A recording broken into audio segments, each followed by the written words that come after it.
일단 첫 번째는 가장 대중적인 방법으로 ETF가 있겠죠. 국내, 미국, 그리고 여러분들이 원하신다면 일본을 통해서 미국채를 투자하는 방법까지 다양하게 ETF 시장은 열려 있습니다. 두 번째 방법은 개인 투자용 국채를 매입하시는 방법인데요. 기존에는 국채 시장이 기관 투자자들을 중심으로 운영이 되었다면 이제는 한 달에 한 번씩 개인들이 투자할 수 있는 시장이 열렸어요. 그래서 여러분들이 현물로 직접 만기 10년 또는 20년도에는 국채를 살 수가 있습니다. 그리고 세 번째는 소액헌 회사채인데요. 여러분들께서 주식이나 또는 ETF를 매매하는 HTS 또는 MTS를 통해서 장내에 거래되는 소액 채권을 매수하실 수 있으세요.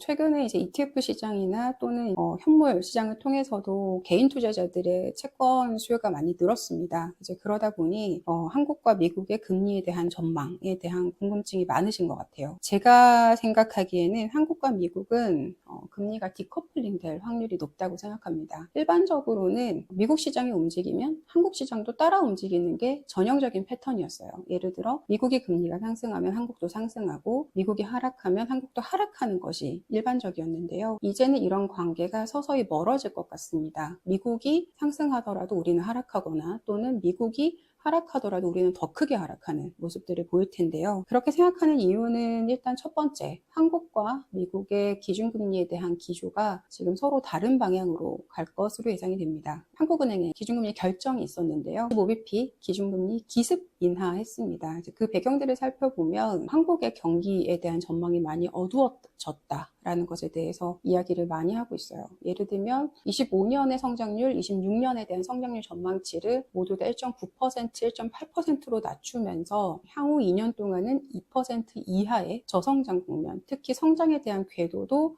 점점점 낮아지는 쪽으로 전망을 하고 있고, 물가에 대한 전망도 앞으로 2년간은 2%를 넘지 못하는 물가를 보일 것이라고 한국은행에선 전망을 하고 있습니다. 따라서 지금은 경기에 대한 둔화 가능성, 디플레이션에 대한 가능성 또는 기술적 경기 침체에 대한 가능성들을 한국은행의 통화정책으로 예방해야 되는 상황에 놓여 있어요. 반면에 미국 같은 경우는 트럼프 2기에 들어서면서 오히려 인플레이션에 대한 경계감이 더 높아지고 성장에 대한 기대감도 높아지고 있는 상황입니다. 따라서 연준의 기준금리 정책도 아마도 기준금리 인하 속도가 매우 지금보다 느려지거나 또는 내년 상반기가 넘어서는 타이밍에는 금리 인하가 중단될 수도 있다라는 전망까지 나오고 있는 상황이거든요. 우리나라는 저성장과 저물가에 대한 기조, 미국은 고성장과 고물가에 대한 기조라고 하면 서로 금리에 대한 격차는 더 많이 벌어질 가능성이 높습니다. 따라서 이런 관점에서 본다고 하면 기준금리와 연동되어 있는 단기국채 금리는 미국은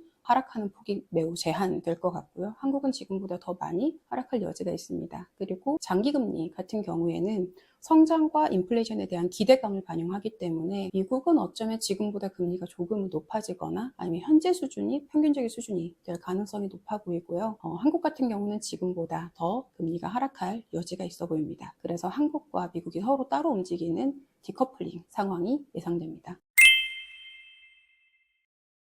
실제로 트럼프 1기 때 금리 추이를 보시면 오히려 시장 금리는 오름 추세였고요. 그리고 통화 정책도 테이퍼링까지 진행되는 긴축 국면에 진입했었습니다. 그래서 실질적으로 트럼프 집권이 트럼프 정부가 저금리를 추구한다라고는 사실 보기는 어려운 것 같고요. 그리고 현재 트럼프 2기가 진행하는 정책도 마찬가지로 일단 감세를 통해서 성장을 부스트업하겠다. 그리고 관세를 통해서 외부적인 장벽들을 높이고 국내에서의 생산력에 대한 개선, 그리고 실질적으로 모든 자원들을 자국 내에서 소화하는 그런 정책들을 실행할 예정이기 때문에 관세에 따른 수입 물가 상승, 이에 따른 물가 상승에 대해서는 거의 자명한 경로라고 볼 수 있습니다. 파월 연준 의장에 대한 경질에 대한 이야기는 지금 둘 사이에 틀어진 이유는 궁극적으로는 이런 겁니다. 트럼프의 가장 적수였던 바이든,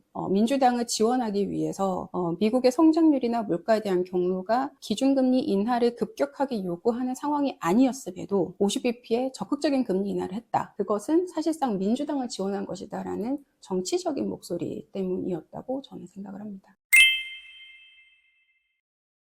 일단 채권이란 자산에 대해서 좀 다시 한번 생각을 해보면 채권은 누군가한테 돈을 빌려주는 자산이거든요. 약속한 기간 동안 약속한 이자를 주고 그리고 약속한 날짜에 원금을 돌려주는 상품이 채권입니다. 다만 여기에서 중요한 것은 돈을 빌려주고 그 돈을 돌려받는 기간 동안에는 기회비용이라는 게 발생을 해요. 그래서 그 기회비용에 상응하는 보상이 있을 때 사람들은 투자를 하게 되죠.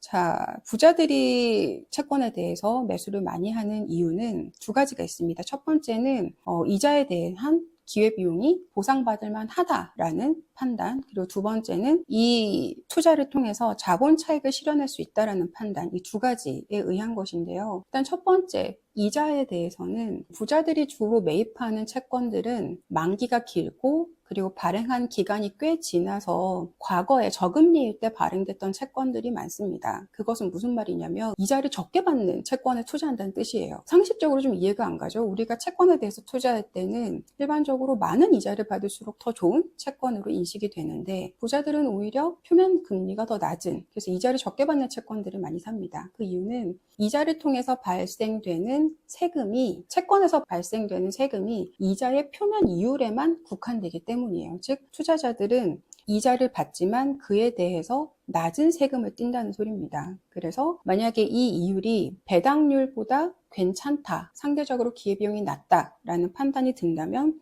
감세의 목적에 의해서도 채권을 매입을 합니다. 두 번째는 자본 차익에 대한 것인데요. 만약에 투자자들이 채권에서 자본 차익을 얻는다, 즉 중간에 사고 중간에 만기 이전에 판다라고 하더라도 그 자본 차익에 대해서는 세금이 없어요. 그러다 보니 기회비용을 따졌을 때 이 이자에서 발생하는 세금을 우리가 줄일 수 있고, 그리고 자본 차익에 대해서는 세금이 붙지 않는다라고 하는 부분이 부자들에게 채권에 대한 투자 니즈를 많이 높인 이유라고 생각을 합니다. 채권에서 가장 큰 리스크가 사실은 인플레이션이죠. 인플레이션은 예를 들어서 경제가 성장하거나 어떤 흐름에 있어서 계속 이제 물건의 가격이 높아지는 것이 인플레이션이잖아요. 그런데 채권은 앞으로 만기가 1년이 됐든 3년이 됐든 10년이 되었든 그 정해진 기간 동안에 똑같은 이자를 지급을 합니다. 즉 자산의 가치나 또는 어떤 물가가 오르는 것에 대해서 반영을 하지 못해요. 그래서 인플레이션이 더욱더 가속화될수록 채권에서는 그 채권에서 발생하는 현금 흐름이 투자자들에게 더 기회비용이 높아지는 상황이 되고요. 즉 그만큼 다른 자산에 투자했을 때보다 오히려 기회비용이 더 커지기 때문에 채권에게 있어서 인플레이션은 적입니다. 그래서 보통 채권에 대한 투자 비중을 늘리는 시기는 인플레이션이 낮아지고 그에 따른 금리가 하락할 것으로 예상되는 시기, 그런 시기에 채권에 대한 투자 수요가 늘어나고, 반대로 인플레이션이 높아지는 시기, 그리고 인플레이션 상승으로 인해서 기준금리가 높아지고 시중의 금리가 올라가는 국면에서는 채권에 대한 투자가 오히려 기회비용이 크기 때문에 자본 차익 측면에서도 그렇고 손실이 발생할 확률이 높습니다.